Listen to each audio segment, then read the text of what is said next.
Su nombre es Sergio Zamora, él es psiquiatra infanto-juvenil, es jefe del servicio de psiquiatría del Hospital Luis Calvo Maquena, es profesor asociado de psiquiatría de la Universidad Academia de Humanismo Cristiano, es profesor adjunto de la Universidad Diego Portales en el programa de formación en la especialidad de psiquiatría infantil y la de adolescencia y obtuvo el premio de la American Society of Hispanic Psychiatry por sobresaliente contribución en el campo de la psiquiatría infantil. Así que a continuación le damos el paso a Sergio para que pueda iniciar con su presentación.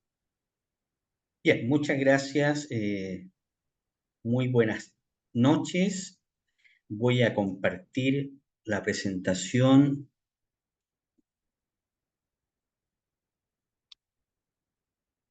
Ya. Bueno, ahí está la imagen. Muy bien. Vamos a hablar por lo menos durante una hora sobre los cuadros ansiosos depresivos y suicidabilidad en niños y adolescentes principalmente, que es dar un bosquejo de lo que es el curso que realizo, que es mucho más en profundo y en los temas que vamos a tocar ahora así someramente. Los trastornos ansiosos y depresivos son muy prevalentes en nuestra, nuestra sociedad moderna, cada vez más, principalmente después de la pandemia. ¿Ya? Los trastornos de ansiedad, vamos a hablar de ello primero. Cada vez estamos viendo niños y adolescentes con diferentes formas de trastornos de ansiedad, llegando a una prevalencia, de acuerdo a varios estudios, hasta un 20%.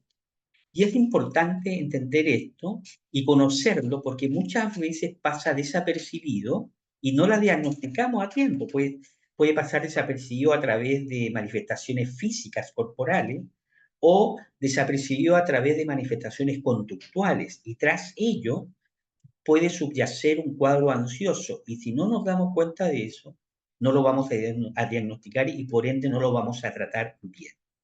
Estos cuadros comienzan ya en la infancia y eso es importante tenerlo en mente para poder hacer un diagnóstico precoz e intervenciones integrales, tanto psicológicas, sociales, psiquiátricas, escolares, etcétera, para poder prevenir que estos cuadros se prolonguen en el tiempo o puedan complicarse a futuro con una depresión. ¿Ya? En los estudios que se han realizado en nuestro país, en la población infanto-juvenil, estudios de 4 a 18 años, el 28,1 de nuestros infantos juveniles presenta algún trastorno psiquiátrico, siendo el más frecuente los trastornos ansiosos.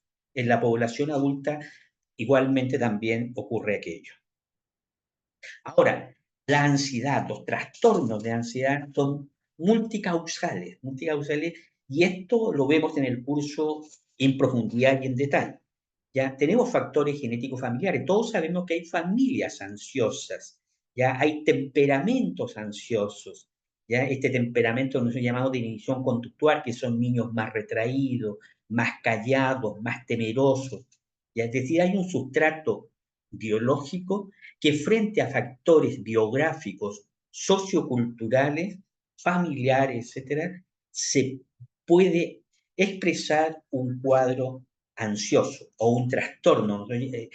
Usamos la palabra trastorno cuando la ansiedad sobrepasa la intensidad y el tiempo, alterando la funcionalidad de nuestros niños adolescentes, tanto en la casa, en el colegio, en la sociedad. ¿Bien? Por lo tanto, estos cuadros en nuestra sociedad moderna, en nuestra sociedad neoliberal o en esta sociedad de rendimiento, es muy frecuente de ver. Estamos en una sociedad de alto nivel de exigencia en los cuales nuestros jóvenes, nuestros niños, se ven enfrentados a ello y cuando no son capaces de cumplir con las expectativas que de ellos esperan, ¿ya? Eso va a provocar la primera reacción un cuadro ansioso y si esto persiste en el tiempo pueden caer en estado depresivo, ¿ya? Por no ser capaces de triunfar en estas sociedades exitista, competitiva, hay un temor, una ansiedad siempre al fracaso, a equivocarse, a quedar al margen del tiempo. Y frente a esta realidad, lo vemos cotidianamente en la consulta, aparecen de repente cuadros de ansiedad generalizada, ansiedad que se somatiza, dolores de cabeza, síndromes de intestino irritable, trastornos del sueño, etcétera, etcétera. Entonces es importante entre todos los factores que tenemos, tanto los biológicos, los genéticos, los traumáticos, etcétera, estamos insertos en una sociedad que facilita la expresión de cuadros ansiosos. ¿Y para qué decir las redes sociales? Hay tantas evidencias, cada vez hay más estudios, que las redes sociales predisponen y llevan a nuestros niños y adolescentes a expresar cuadros ansiosos que pueden transformarse en verdaderos problemas. Y las razones son las que ustedes están viendo allí, ¿no? Los adolescentes siempre a través de las redes sociales se están comparando con un otro, aparece entre lo real o lo ideal. Ya, esta ansiedad a perderse algo y están horas y horas, hay hartos estudios que hablan que están entre 6 a 8 horas a veces metidos en las redes sociales, ¿eh? La búsqueda de validación a través de las redes, ya los comentarios, también los ciberacosos, las adicciones, todo lo que vemos de una u otra manera, estas redes llevan a nuestros niños y adolescentes a cuadros de ansiedad, ¿ya? Hay tanto nuestros jóvenes hiperconectados, es decir, estar siempre disponible, alerta, ¿ya? Y a veces de chiquitito, muchas veces nosotros vemos niños ya de 6, 7 años que están con su celular, que muchas veces los padres se los conceden más para que estén más tranquilos, etc. Por lo tanto, frente a una predisposición genética familiar, que hay familia ansiosa, hay temperamento ansioso, y agregamos experiencias tempranas adversas, pueden haber traumas en la primera infancia, antecedentes de bullying escolar, separaciones de los padres u otras y otras cosas. Eso hace que se vulneralice, ¿ya? eh, el organismo y que frente a situaciones actuales pueden llevar a provocar un trastorno de ansiedad, que puede ser ansiedad generalizada, que puede ser trastorno de pánico, que puede ser una fobia social, que puede ser un trastorno de ansiedad de separación, que puede ser una agorafobia, etc. Los síntomas de ansiedad son múltiples. La ansiedad, sobre todo en nuestros niños y adolescentes que están con esta ansiedad generalizada, es un pensamiento inquieto, es un pensamiento sensible, que están con preocupaciones, con una serie de pensamientos a veces catastróficos, siempre están temiendo de que algo malo les va a pasar, que van a fracasar, que no les va a ir bien, etc. Y esta hiperactivación de estos sistemas biológicos de la ansiedad se puede expresar también a nivel del cuerpo con síntomas neurovegetativos, palpitaciones, sudoración, tensión neuromuscular, que esto puede llevar a dolores de cabeza, dolores musculares, fatiga, cansancio. También se va a manifestar esta ansiedad con dificultades cognitivas, empiezan a tener problemas de concentración, de atención, empiezan a bajar el rendimiento, empiezan a bajar las notas, y frente a esta realidad que si no logran los objetivos de tener buenas notas para poder llegar a la universidad y estudiar y ser exitoso, eso se transforma en un verdadero círculo vicioso y más preocupados están, más ansiosos, con menos concentración, más dolores, menos, más dificultades para poder dormir, tienen insomnio, pesadillas, etcétera, etcétera, etcétera. Es decir, la ansiedad puede afectar todo el ser emocional, el ser cognitivo, el ser social, y puede tener, digamos, una intensidad y un sufrimiento tan importante, tan significativo, que muchas veces llegan a la consulta psicológica o psiquiátrica. Y dentro de los trastornos de ansiedad, el que es muy frecuente, que estamos viendo cada vez más en niños escolares y en adolescentes, es lo que se llama el trastorno de ansiedad generalizada, donde son generalmente niños o jóvenes que están excesivamente preocupados, no solamente a veces por el rendimiento del colegio, sino que están preocupados por situaciones que están pasando en la casa, que los padres están por separarse, que hay problemas económicos, que el abuelo está muy enfermo y se puede morir, etcétera, etcétera. Estas personas ansiosas todo lo absorben, todo les preocupa y esto se va a expresar con agitación, nerviosismo, cansancio, fatiga. Estas dificultades para concentrarse empiezan a afectarse el rendimiento escolar. Muchas veces se ponen muy irritables, eran tranquilos, calmados y ahora están exasperados, ¿ya? Tienden a aislarse, encerrarse en sí mismos, no duermen y empiezan a aparecer estos pensamientos que ellos llaman catastróficos, ¿ya? Que siempre eh, les puede pasar algo a los seres queridos o probablemente en la prueba que tengo que ir me va a ir mal y voy a bajar el promedio y voy a hacer un fracaso y voy a desilusionar a mis padres porque no estoy logrando lo que ellos esperan de mí, etcétera, etcétera. Y esta ansiedad generalizada, si uno no hace una intervención a tiempo, puede llegar a manifestarse en cuadros depresivos o en cuadros de desregulación emocional o en cuadros de desesperación y empiezan a aparecer las autolesiones o los pensamientos suicidas. La crisis de pánico. Cada vez de la pandemia estamos viendo ya jóvenes y también escolares mayores con verdaderas crisis de pánico. Pueden estar en la sala de clase y empiezan a sentir opresión al pecho, palpitaciones, miedo que les va a pasar algo, que pueden perder el control, que se pueden desmayar, etcétera, etcétera. Es una sensación muy, muy, muy desesperante. Y algunos de ellos empiezan a tener verdaderas síntomas disociativos, empiezan a sentir como que la realidad no es, que está cambiando, o que ellos mismos no son, etcétera. Es una situación muy, muy angustiante, muy caótica, y que muchas veces los lleva a salir de la sala de clase y muchas veces a consultar a los servicios de urgencia donde se le van a hacer exámenes, se va a asegurar que no hay problema del corazón y que solamente es una expresión máxima, súbita, de una amenaza que está teniendo en su vida, una amenaza ya sea a su tranquilidad emocional, una amenaza digamos, a la tranquilidad en cuanto a sus estudios, ¿ya? O también una expresión de que en la casa están pasando cosas que a él le están preocupando. Esas son las crisis de pánico que pueden transformarse en trastornos de pánico cuando tienen dos o más crisis de pánico que aparecen súbitamente. Hay que diferenciarla muchas veces que estas crisis de pánico aparecen en los adolescentes secundariamente al consumo, por ejemplo, de marihuana o de bebidas energéticas o de exceso de café. Eso es una crisis secundaria producto a algo externo, que es la marihuana, el café, la bebida energética.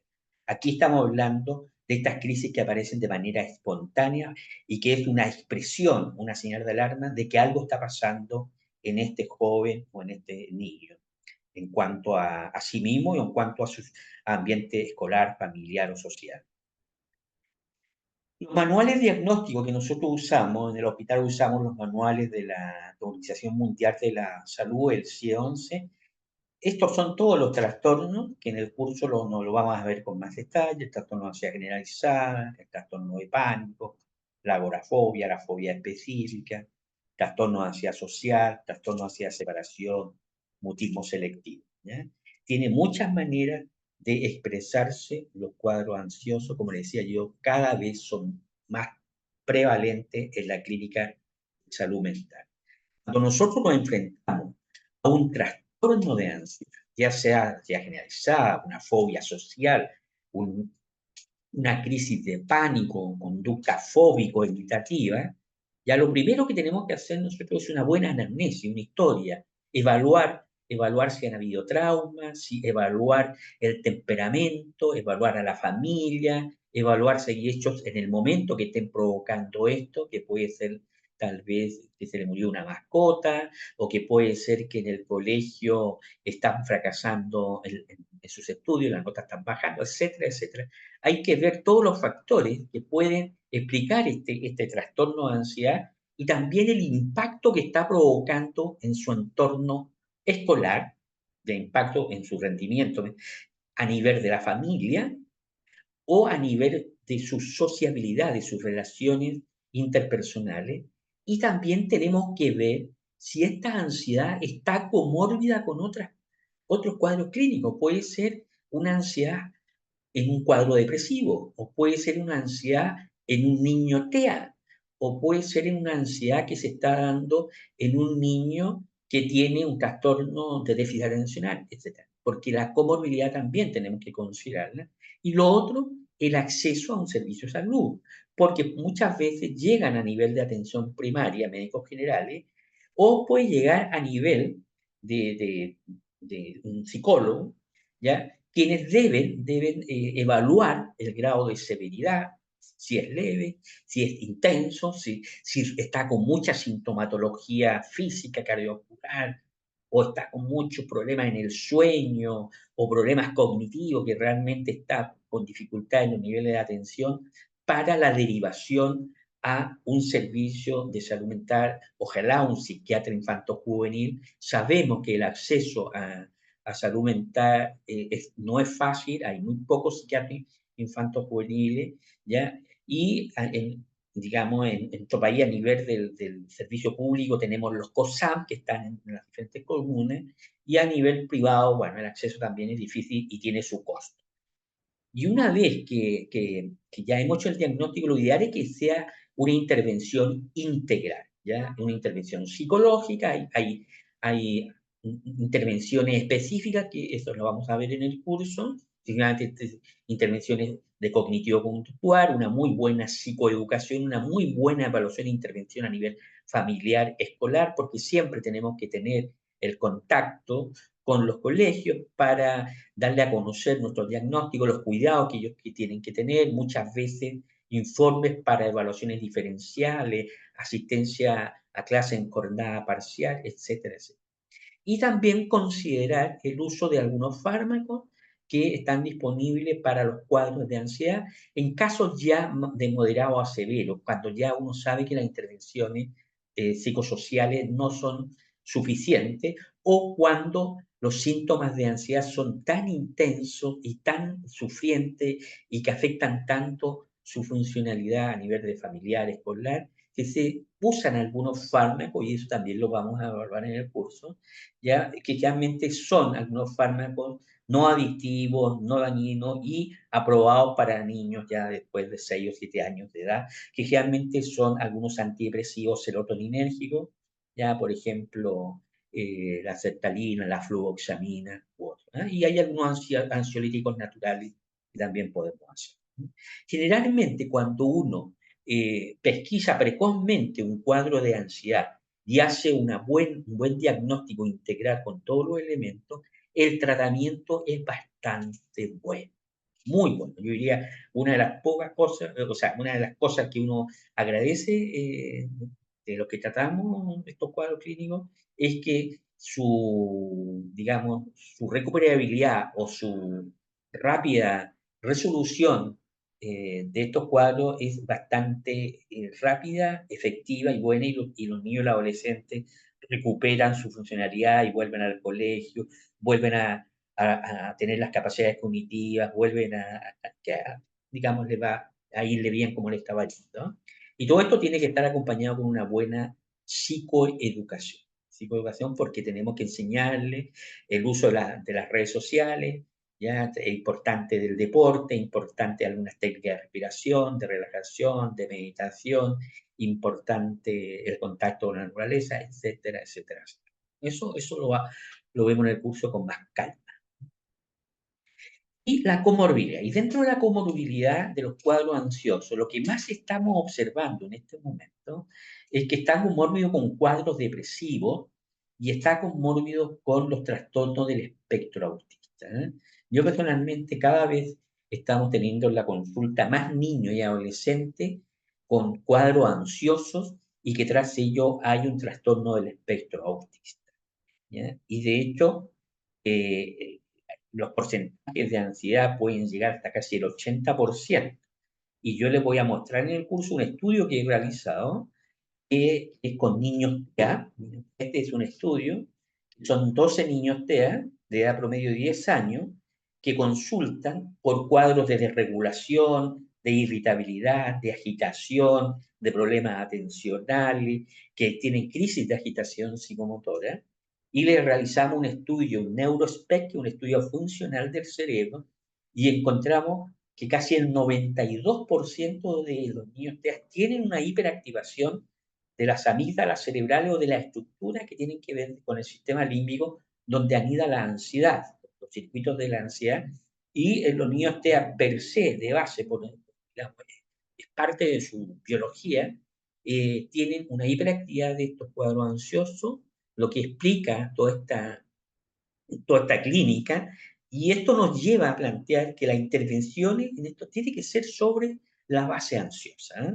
Con todas las intervenciones que hacemos a nivel del colegio, de la familia, pero también en lo farmacológico nosotros nos vamos a centrar en un fármaco que ayude para controlar la ansiedad, principalmente la fluvoxamina. Porque generalmente a estos niños se les dan risperidona, aripiprazol, etcétera, que a veces son necesarios, pero si no consideramos que tras todas estas conductas disruptivas, todas estas conductas tan propias a veces de los niños TEA, de la hipersensorialidad, tanto de ruido, de tus texturas, etcétera, etcétera, si no consideramos eso, nos vamos a equivocar de tratamiento y de intervención. La depresión, como decía yo, también está muy tomada de la mano de los cuadros ansiosos. También tenemos una alta prevalencia en niños y adolescentes de cuadros ansiosos, ¿ya? Un texto que yo hice hace unos años atrás, que le puse la depresión de una enfermedad desconocida, el nombre porque muchas veces la depresión tiene muchas maneras de expresarse y nosotros las desconocemos y no sabemos que tras eso hay una depresión, principalmente en niños, que muchas veces se expresa a través de problemas de conducta, problemas a nivel del cuerpo, trastornos del sueño, cuadros de irritabilidad, de controles de impulso y que tras ello puede haber un cuadro depresivo o los adolescentes con conductas de riesgo, etc. ¿Ya? Es muy frecuente los cuadros depresivos en niños y adolescentes. Pero este dato es muy importante. Más del 70% no es diagnosticado correctamente y por lo tanto no reciben un tratamiento adecuado los niños que tienen cuadros depresivos o los adolescentes. ¿Y por qué? Porque tienen una presentación clínica atípica, es diferente a los adultos, ¿ya? Hay una dificultad, los niños principalmente para expresar sus dolencias, no las verbalizan y lo expresan a través del cuerpo o a través de sus conductas. O todavía existe el mito que los niños no se deprimen, pero también porque hay una falta de conocimiento o entrenamiento en los profesionales de la salud primaria para poder pesquisar estos cuadros, ¿no? Muchas veces hay niños que tenemos que consultan por cuadros físicos, ¿ya? Y que tras eso hay un cuadro depresivo, se le hacen exámenes, etcétera, etcétera, y a veces por descarte, ya cuando ven que está todo normal, ya los derivan al centro, a un servicio de salud mental y ahí nos damos cuenta de que hay un cuadro depresivo y que tras ello hay disfunciones familiares, hay conflicto en el colegio, pérdidas afectivas, etcétera, etcétera. Y la otra gran causa de por qué no hacemos buenos diagnósticos es porque hay una ausencia de criterios clasificatorios específicos para la infancia y la adolescencia. Los DSM-5 y los ISD, muchas veces que son, digamos, manuales diagnósticos categoriales, está muy bien para los adultos, pero no tanto para niños y adolescentes. Y eso, todos estos elementos hacen que muchas veces nosotros no pesquisemos a tiempo un cuadro depresivo en un niño o un adolescente. Al igual que los cuadros ansiosos, existen muchas causas que nos pueden llevar a un niño adolescente a una depresión. ¿Hay factores genéticos familiares? Sí, hay familias eh, que cursan un cuadro depresivo, hay familias que tienen antecedentes de suicidio. Por suerte, no es muy frecuente. Lo más frecuente, los factores más frecuentes que llevan a cuadros depresivos son los factores del desarrollo, biográficos, socioculturales, los traumáticos, la depresión postparto, de cerca del 10 al 13% de las mujeres que se embarazan tienen depresión postparto. Y si no pesquisamos a tiempo una depresión postparto a nivel de atención primaria en una mamá, eso puede ser un elemento de riesgo a futuro para que los niños también tengan cuadros depresivos. ¿Ya? Y dentro de los factores mencionados aquí, algunos de ellos son los factores transversales. Hay antecedentes, por ejemplo, de maltrato o abuso en mujeres 4 veces más riesgo de desarrollar depresión. Las preguntas las vamos a dejar al final, ¿ah? Entonces, está claro, hay hartas evidencias que los niños o adolescentes que hacen cuadros depresivos, muchos de ellos tienen antecedentes de abuso sexual, de violencia intrafamiliar, de abandono, ¿ya?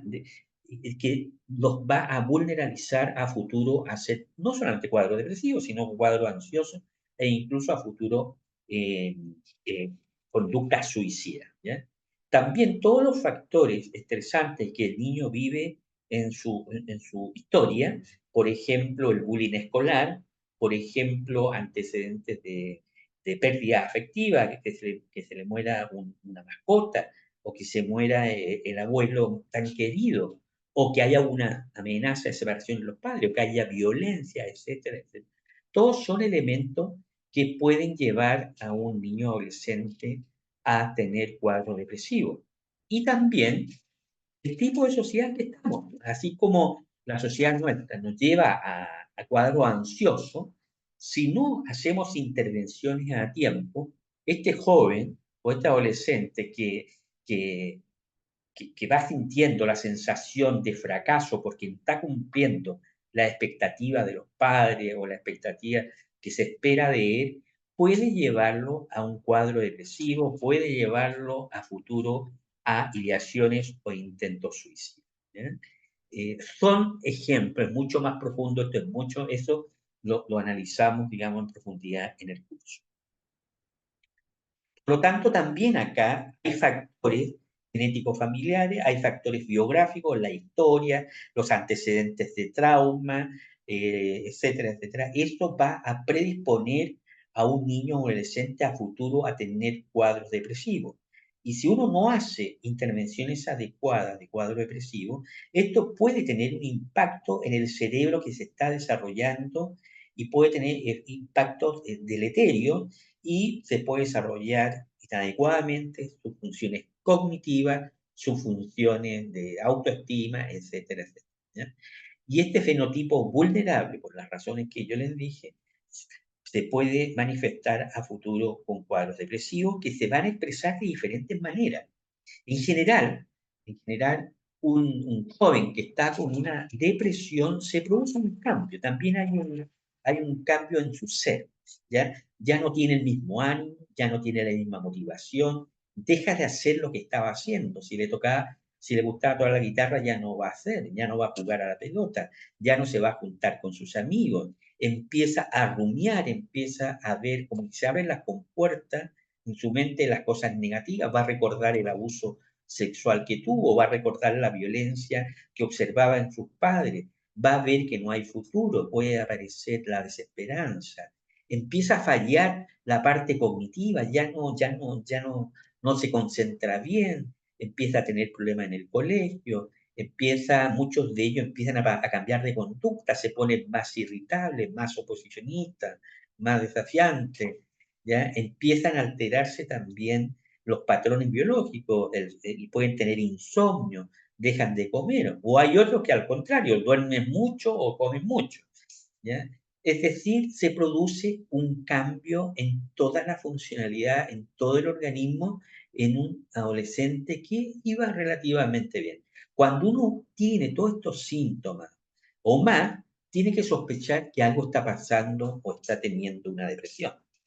Pero también los cuadros depresivos se van a manifestar de diferentes maneras de acuerdo a la edad de los niños, ¿ya? En los preescolares generalmente se expresa a través del cuerpo, se ponen más irritables o se ponen más callados, se empiezan a tener problemas del sueño, alteraciones del apetito, pueden bajar de peso. Hay ejemplos con niños, por ejemplo, que están hospitalizados ya largo tiempo y muchas veces empiezan a tener cuadros depresivos con estas características.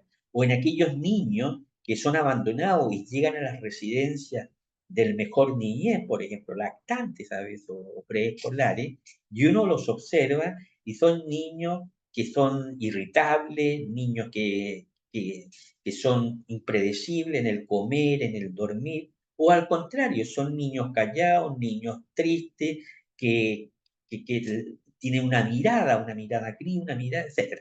Es decir, esa es una forma de expresarse en los preescolares. ¿Ya? En los niños escolares ya empiezan a aparecer la parte cognitiva, empiezan a aparecer el rumiar, el pesimismo, el desánimo, pero también aparecen problemas de conducta, la irritabilidad, pueden aparecer ya en la escolaridad más tardía, pueden empezar a aparecer algunas ideaciones suicidas. Y hay un cuadro clínico que está descrito en el DSM-5 que se llama trastorno de desregulación disruptiva del estado de ánimo. Es cómo se expresa la depresión en los niños, ¿ya? Y está incorporada en el DSM como una entidad clínica que expresa una depresión y se caracterizan por niños que eran tranquilos, eran adecuados y de repente empiezan a tener verdaderas pataletas, conductas de agitación psicomotora, agresividad, violencia, irritabilidad, frente a mínimas frustraciones. Puede ser en la casa, puede ser en la calle, en el colegio. Y entre una crisis y otra crisis, el niño tiene una permanente irritabilidad. ¿Ya? Algo está pasando en este niño que empezó a tener estas conductas tan disruptivas, de tanta irritabilidad, y tras eso hay un cuadro depresivo, principalmente si tenemos antecedentes familiares de cuadros depresivos, si tenemos situaciones que provocaron esto, que puede ser una separación de los padres, que puede haber una muerte de alguien, o que puede haber que la está pasando muy mal en el colegio porque lo están molestando, lo están agrediendo, etcétera. ¿Ya? Pueden haber muchas razones. Y generalmente estos niños que hacen estos cuadros de desregulación disruptiva del estado de ánimo son niños también que tienen un temperamento y chiquitito de ser ansiosos, de ser muy ansiosos y muy sensibles. Generalmente, los niños ansiosos que presentan cuadros de ansiedad, en el tiempo, si no hacemos intervenciones, pueden llegar a tener cuadros depresivos como estos. ¿Ya? Por eso, les recargo, es importante diagnosticar precozmente la ansiedad por eso, porque con ello vamos a evitar que estos niños lleguen a ser cuadros depresivos o cuadros como este, que se denomina trastorno de regulación disruptiva del estado de ánimo, que en el curso esto lo vamos a profundizar, se va a ver con más calma. Generalmente en el curso les muestro hartos casos clínicos, ¿eh? Porque con los casos clínicos uno va entendiendo mejor esto.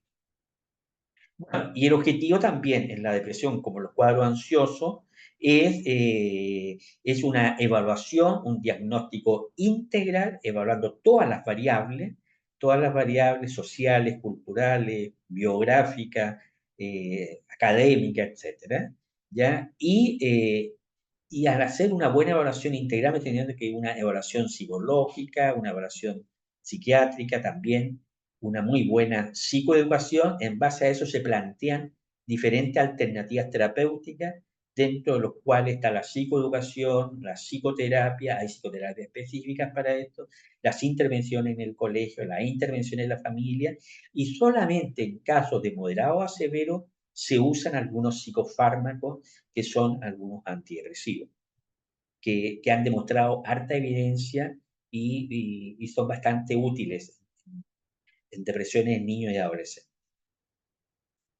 Entonces debe ser integral, como le decía, ya considerar todos los elementos. También tenemos que considerar las comorbilidades, porque muchas veces los cuadros ansiosos están acompañados con cuadros, los depresivos están acompañados con cuadros ansiosos.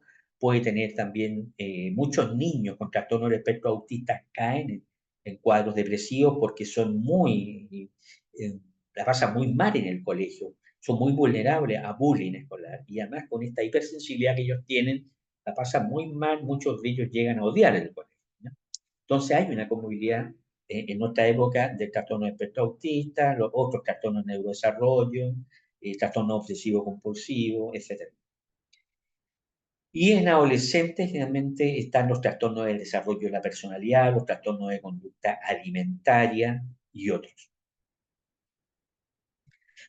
Hacemos intervenciones farmacológicas en el que vamos a profundizar el uso de los psicofármacos, que son importantes, sobre todo aquellos que no son médicos, que tengan un conocimiento del uso de psicofármacos. Yo trabajo con muchos psicólogos me derivan a la consulta cuando ellos perciben que ya las intervenciones no es suficiente o que la sintomatología del niño, tanto ansiosa como decía, la supera y la están pasando muy mal para un manejo farmacológico. Por suerte, en esta época moderna, con gran desarrollo de la psicofarmacología y de las neurociencias, tenemos buenos psicofármacos seguros, eficaces y que están validados en niños y adolescentes. Ya tenemos antidepresivos validados ya a partir de los 7 años para adelante, ¿no? Bueno, y por último tenemos las conductas suicidas en adolescentes, la autolesión. Aquí las conductas suicidas, sobre todo, es una pandemia silenciosa. ¿Ya? En Chile fallecen por suicidio en general, una persona cada 5 horas. Hay una tasa de mortalidad de 10,3 por 100.000 habitantes. Ya y los suicidios aumentan en cierta época, hay ciertos lugares también donde hay más suicidios, y nosotros estamos viendo a partir ya de la pandemia en los servicios de urgencia de salud mental, por ejemplo, en mi hospital en el Carlos Maquena, ha aumentado hasta un 300% las conductas de adolescentes, o sea, las consultas de adolescentes con intentos suicidas. ¿Ya? Realmente es mucho más prevalente después de los 12, 13 años de edad. ¿Eh? Y ustedes ven una gráfica que hay una edad ya donde aparece a partir de ahí dice de los 15 y 19 años, pero estamos viendo antes, esto es una gráfica de suicidio, es mucho más frecuente las conductas suicidas, los intentos suicidas.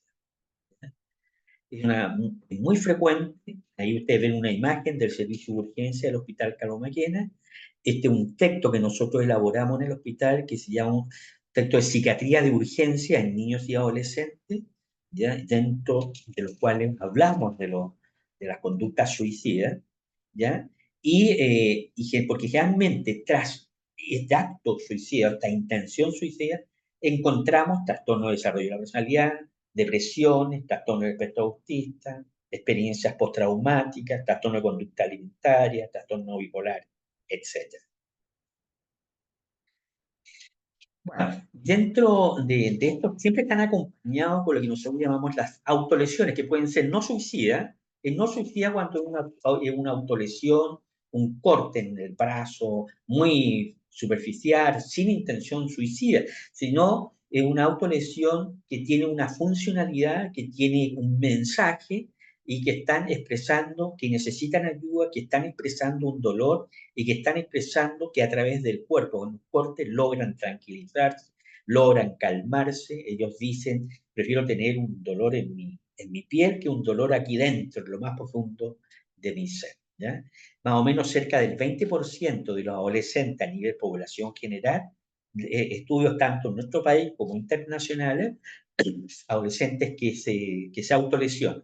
Y en un servicio de salud mental como el nuestro hospital, los porcentajes pueden ser 40 a 80%.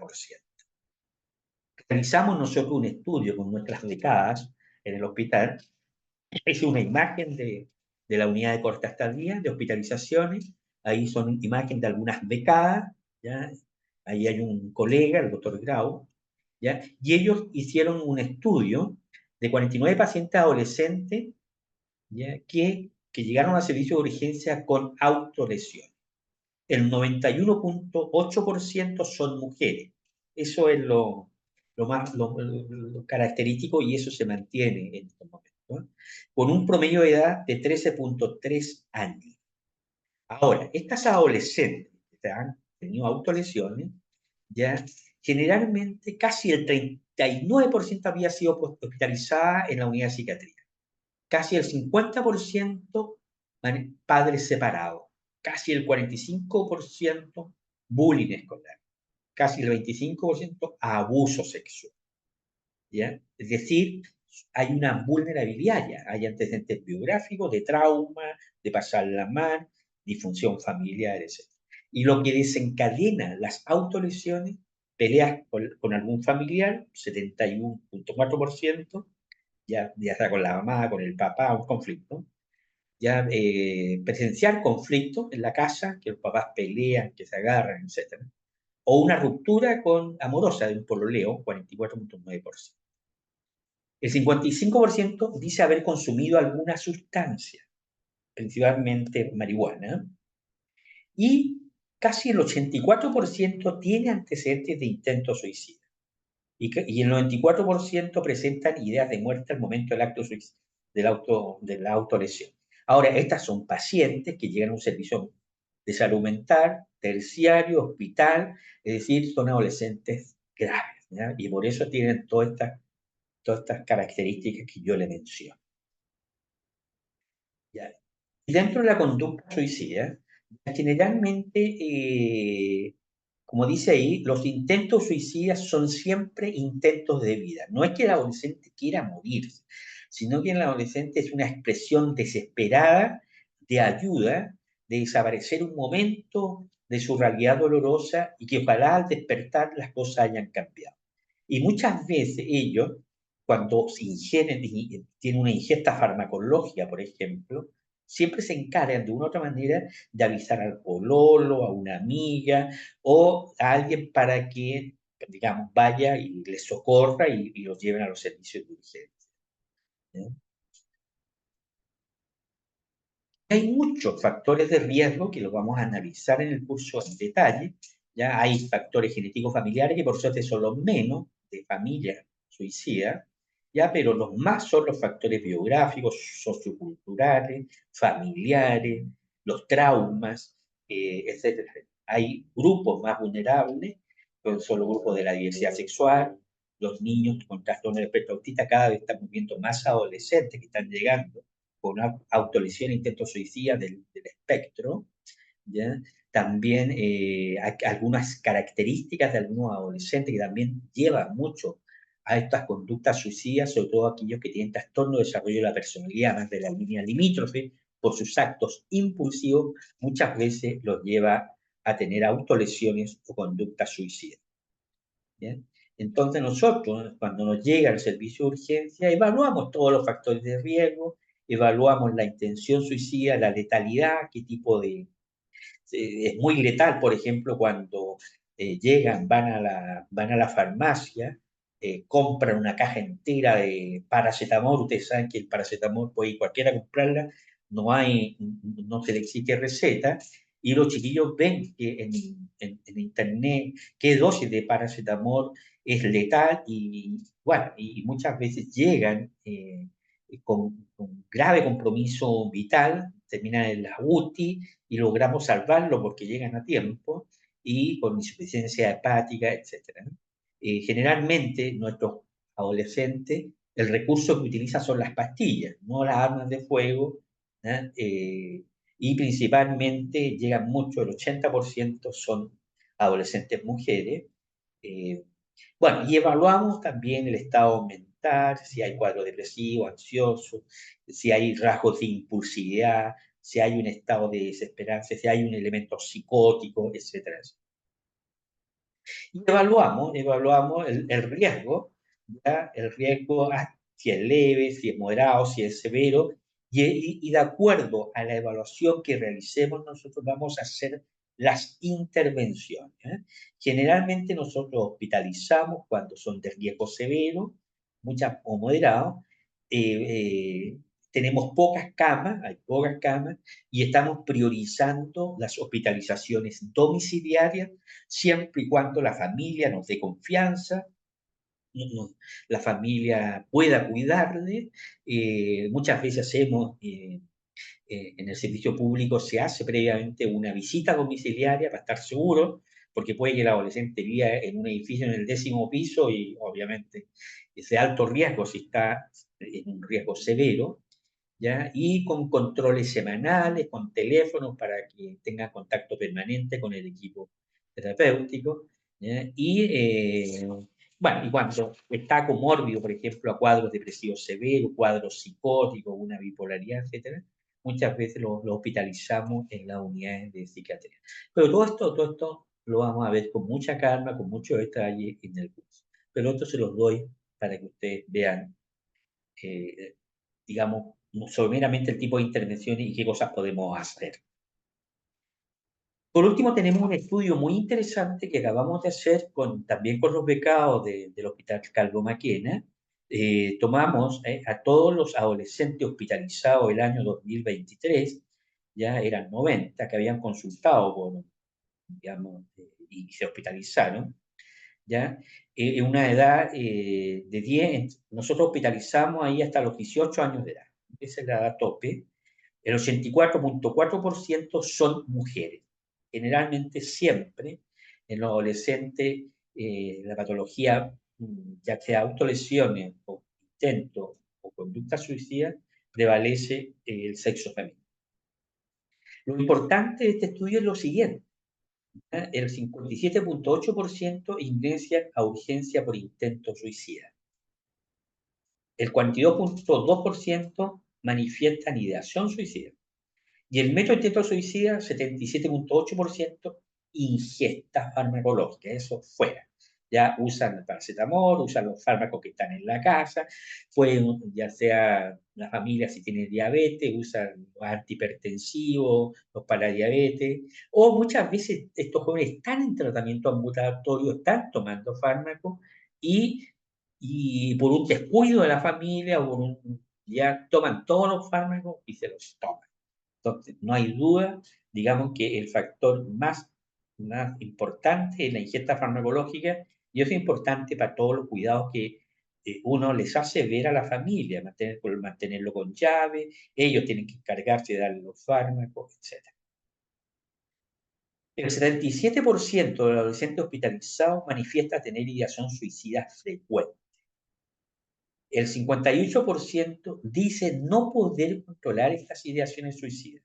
Aparecen y les cuesta, son ideaciones activas, permanentes, y el 77% relaciona estos pensamientos, esta ideación suicida, con pensamiento intrusivo, ¿ya? Empiezan a aparecer las experiencias de abuso, de violencia, de abandono, de pérdida, todas esas cosas empiezan a ver, y eso los lleva, digamos, a un estado tan de que hacen el acto suicida.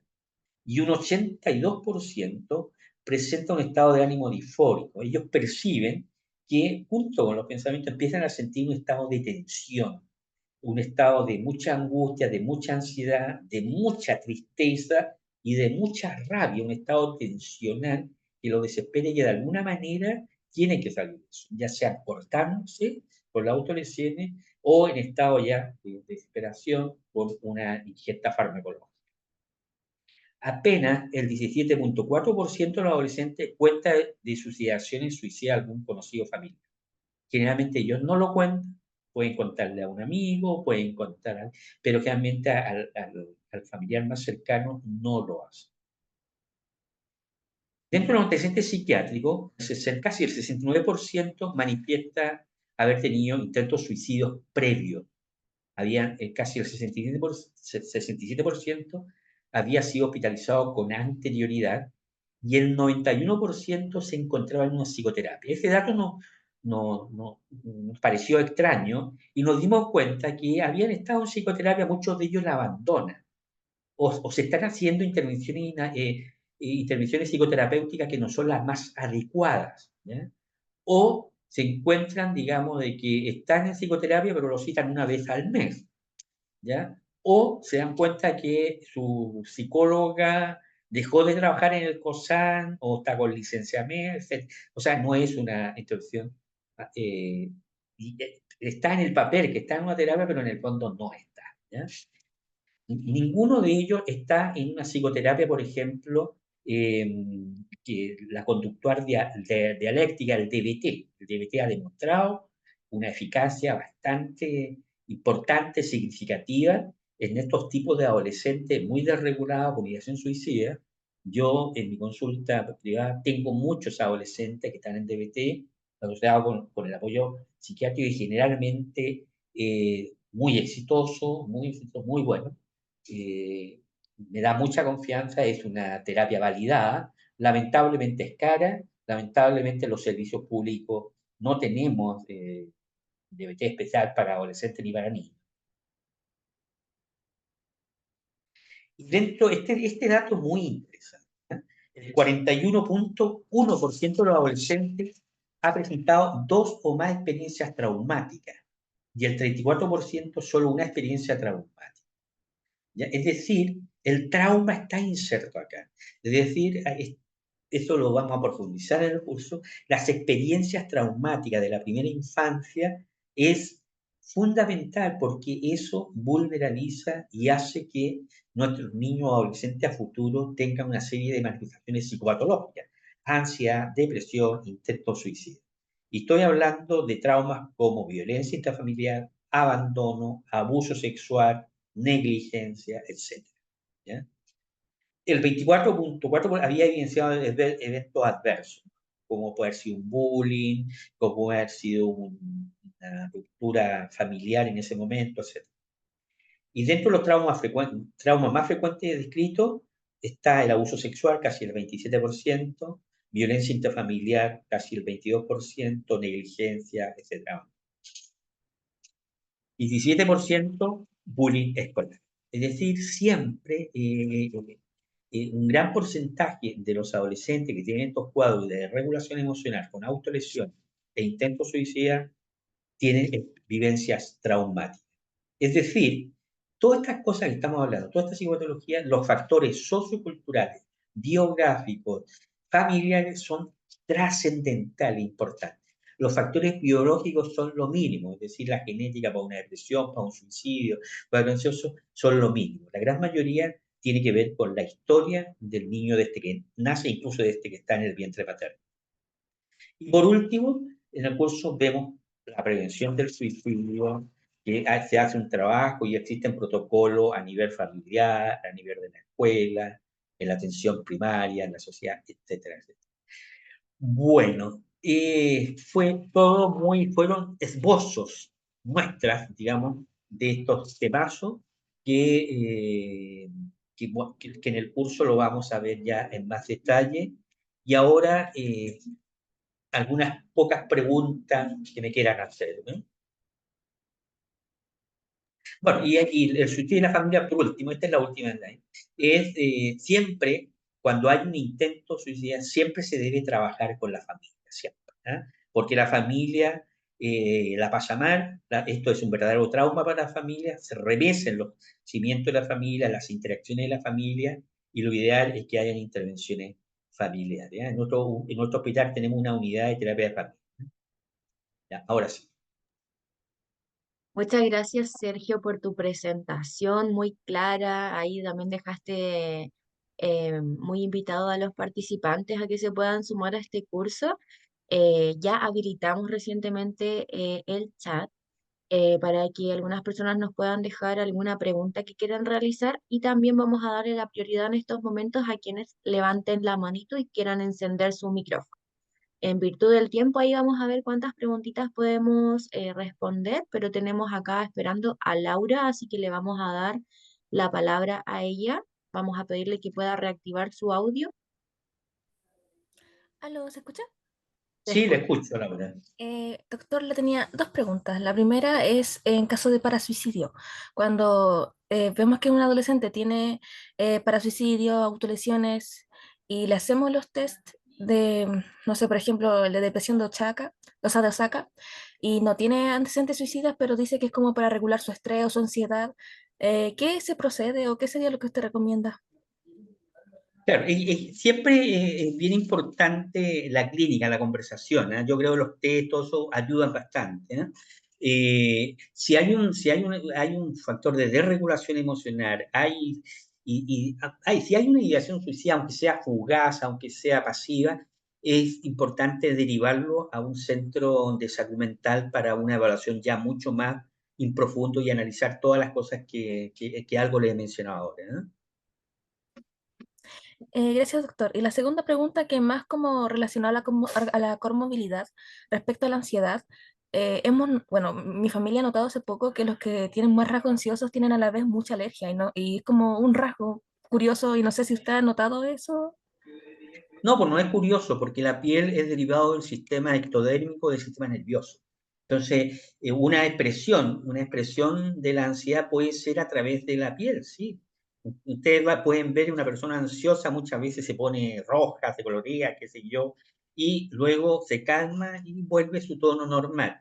Pero aparecen también alergias, prurito, aparecen muchas veces descamaciones, a veces psoriasis, etcétera. Hay mucha manifestación que está ahí descrito. Hay textos que hablan de la psicodermatología, ¿sí? Y eso es así. Así como también algunos expresan la ansiedad a través del sistema mesentérico, es el gastrointestinal. Ustedes saben que hay una conexión muy directa entre el cerebro y el aparato gastrointestinal y muchas veces manifiestan el intestino irritable, dolores, hinchazones, diarrea, etcétera, ¿no? Y hay otros que tienen conexión más con la parte más cardiovascular y se expresa a través de palpitaciones, dolor al pecho. O sea, el cuerpo expresa los síntomas ansiosos, ¿no? Ya, gracias, Claudia. gracias. Muchas Eso era. gracias a Ya, Laura por su pregunta. Vamos a bajar su manito y vamos a continuar con Claudia, que también la tenemos aquí esperando para realizar su pregunta, así que le vamos a solicitar que reactive su audio.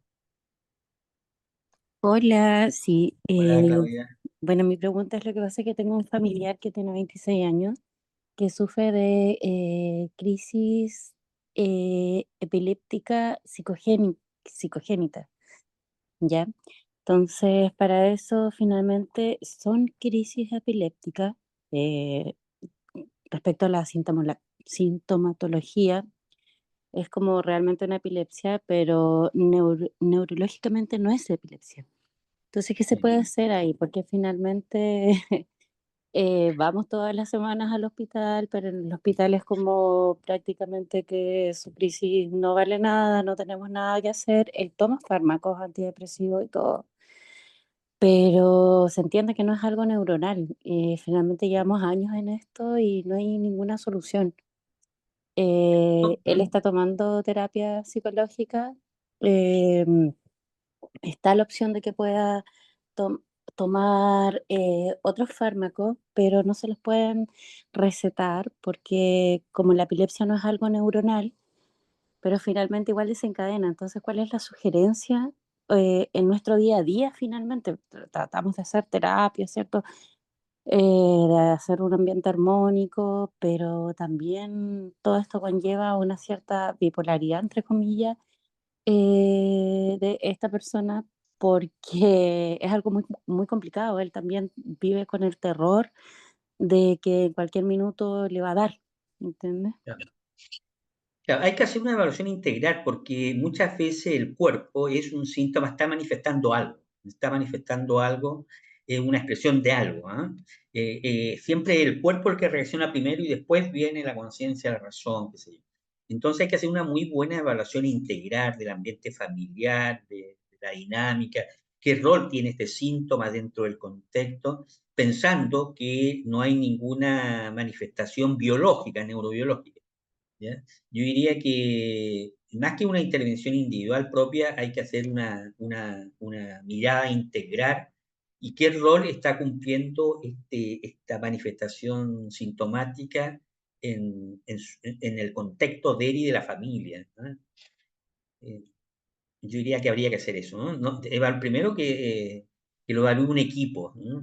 Un equipo y que hagan una evaluación integral, que participe psicólogos, psiquiatras, probablemente algún trabajador social, que hagan una buena historia. No sé si Claudia me escuchó. Ahí le volvimos a solicitar que reactive el audio por sí. quiere responder. Sí, gracias, Ya, ok, porque no venga. podía hacerlo. Sí, en este minuto sí tenemos una evaluación, bueno, digamos un poco, porque es una situación familiar un poco difícil, pero está el psiquiatra, trabaja de la mano con un poco con un psicólogo. Más que nada es la recomendación o sugerencia que nos podría dar para poder hacer, no sé, actividades. No, es que hay O, que hacer una evaluación. Yo no puedo hacer ninguna sugerencia porque hay que conocer bien, evaluar bien todo esto, o- evaluar bien el tipo de intervención psicoterapéutica que se está haciendo, claro, qué otras intervenciones pueden hacer, etc. ¿Ya? ok, Ok, ok, muchas gracias. ok. Muchas gracias entonces a Claudia por su pregunta. Vamos a pasar con Stephanie, que también está ahí con su manito levantada. Le vamos a solicitar que pueda reactivar su audio. Hola, buenas tardes. Tengo una Hola. consulta, es más en relación con el tema del sistema de atención primario. Pues una persona cuando tiene síntomas de suicidalidad y comienza como a hacer el trabajo de internación o de internarla, em, ¿qué pasa durante los fines de semana? Porque, por ejemplo, yo estoy muy cercano a una situación donde una persona que estaba con ya intento de suicidio intentó ser internada, pero los psiquiatras no trabajan el fin de semana. Entonces, ¿cómo podemos, como profesionales, por ejemplo, de atención primaria, ayudar en esos casos o no como personas individuales, porque siento que igual es un tema muy delicado, como para uno meter mano, por así decirlo, de una forma más informal? Pero en el caso de trabajar en atención primaria, ¿qué podemos hacer como profesionales para ayudar a la persona? Por mientras que Sí. no Ujú. está el psiquiatra. Claro, primero evaluar la familia, porque se puede hacer una internación domiciliaria si la familia, alguien que le cuide 24/7, 24 horas al día, eh, despejar todos los elementos peligrosos de la casa, cortantes, de pastillas, todo eso, asegurarse que no viva en altura, y si vive en altura, asegurarse que ventanas todas bien selladas, ¿ya?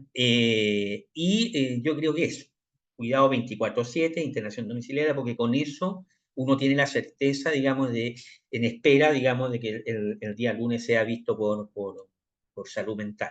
Ahora, si la familia no tiene esas condiciones, es imposible, tienen que hospitalizar. Porque si no, tienen que sí o sí, pues tienen que hacer una interconsulta de alto riesgo de suicidio o por último pero no puede estar solo, no puede estar sin los cuidados de alguien.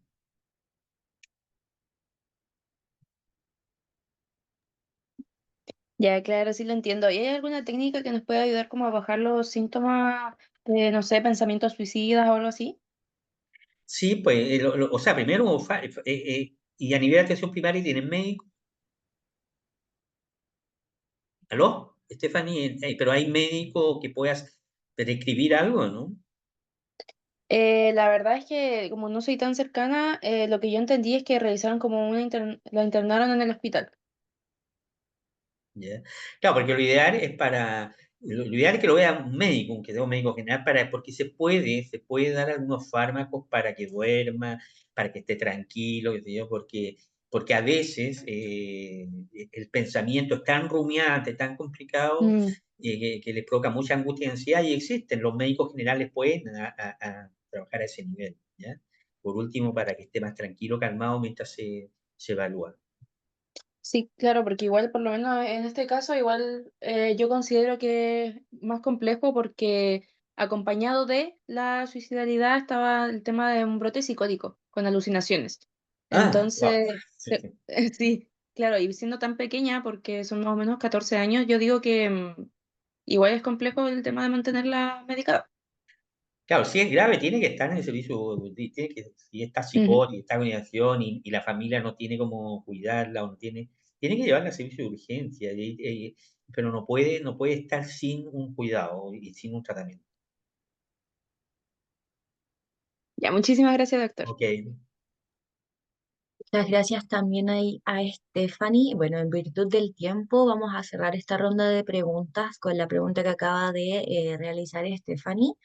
Y vamos a, bueno, nuevamente darte las gracias, Sergio, por la presentación. Y te dejo la palabra para que puedas invitar a los participantes del día de hoy a que se inscriban en este curso que tú vas a estar dictando. Sí, yo sé que tal vez hay muchos temas que quedaron ahí pendientes, muchas cosas, que hay mucho interés. Si tienen la posibilidad de poder participar en el curso, yo creo que ahí vamos a profundizar todos estos temas. Ya voy a mostrarles casos clínicos para que sean mucho más gráficos, ¿sí? Y, digamos, y van a, digamos, van a entender o van a estar más preparados para, si ustedes trabajan en un servicio de salud o en un colegio, qué sé yo, preparados para enfrentarse a las diferentes instancias que pueden aparecer, ¿no? Por eso, si tienen la posibilidad, sería bueno que participaran en el curso. Bueno, mucho gusto, nos vemos, hasta luego. Chao, chao. Muchas gracias, Sergio, por su Nos vemos. presentación. Es muy, muy bien. Yo me quedo ahora con los participantes para que podamos realizar el sorteo de esta beca al programa que tiene por curso Trastornos en la niñez y adolescencia, depresión, ansiedad y suicidabilidad. Y a continuación vamos a realizar el concurso.